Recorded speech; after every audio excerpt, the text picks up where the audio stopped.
Jadi kalau membutuhkan waktu yang cepat ya mungkin dipublish ya kuncinya.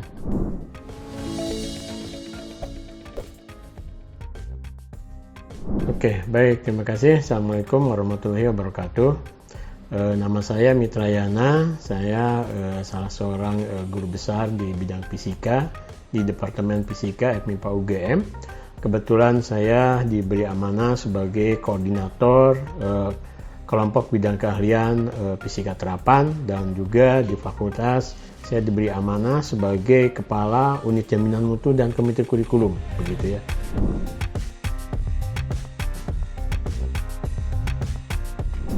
Saya itu ketika saya di Belanda itu saya bisa membuat buku draft ya, ada sekitar 8. Jadi tip untuk bisa survive dalam riset dan itu adalah pertama tentunya tadi kita suka bidangnya, kedua kita mengajukan proposal untuk kompetitif. Karena dengan mengajukan proposal kompetitif misalnya dari Kementerian Ristek dan seterusnya, kita dituntut untuk publikasi. Jadi harus ada kan. Jadi mesti publikasi ada. Ketiga, kita memiliki student, bimbingan maksudnya. Ada bimbingan S1, S2, S3.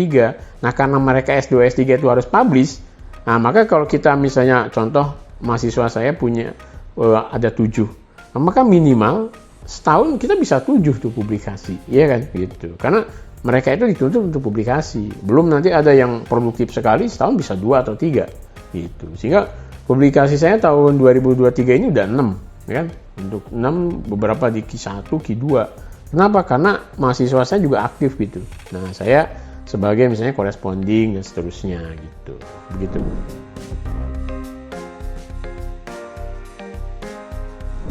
Jadi untuk teman-teman dosen muda ya, jadi menulis buku ini bagi seorang dosen itu sebetulnya sebuah kewajiban dan keharusan ya. Terutama itu adalah aktualisasi ya bagi seorang pendidik. Itu menulis buku. Kalau orang bilang kan kalau gajah meninggalkan gading, nah kalau dosen sebenarnya meninggalkan buku gitu.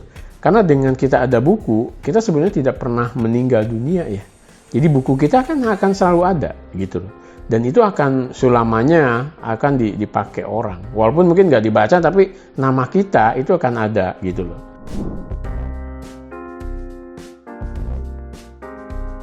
Nah, kemarin kenapa memilih dipublish? Waktu itu pertama ya, publish bisa lebih cepat, ternyata betul sih. Dipublish bisa lebih cepat, ya mungkin kurang dari 6 bulan ya, bisa publish gitu. Lebih cepat, jadi lebih cepat memang. Jadi kalau membutuhkan waktu yang cepat ya mungkin dipublish ya kuncinya.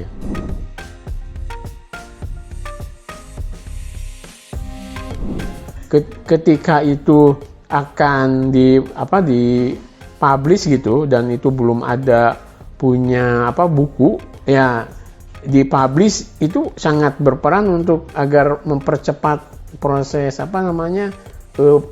bukunya itu bagi si profesor, karena kalau enggak kan tunjangannya akan dihentikan. Artinya sangat berperan. Jadi bisa cepat itu bagus loh sebetulnya. Kalau bagi saya sendiri sih karena saya sudah punya buku, ya artinya ya cuman saya senangnya cepat, layoutnya bagus, sama printnya itu lebih bagus dari yang lainnya itu.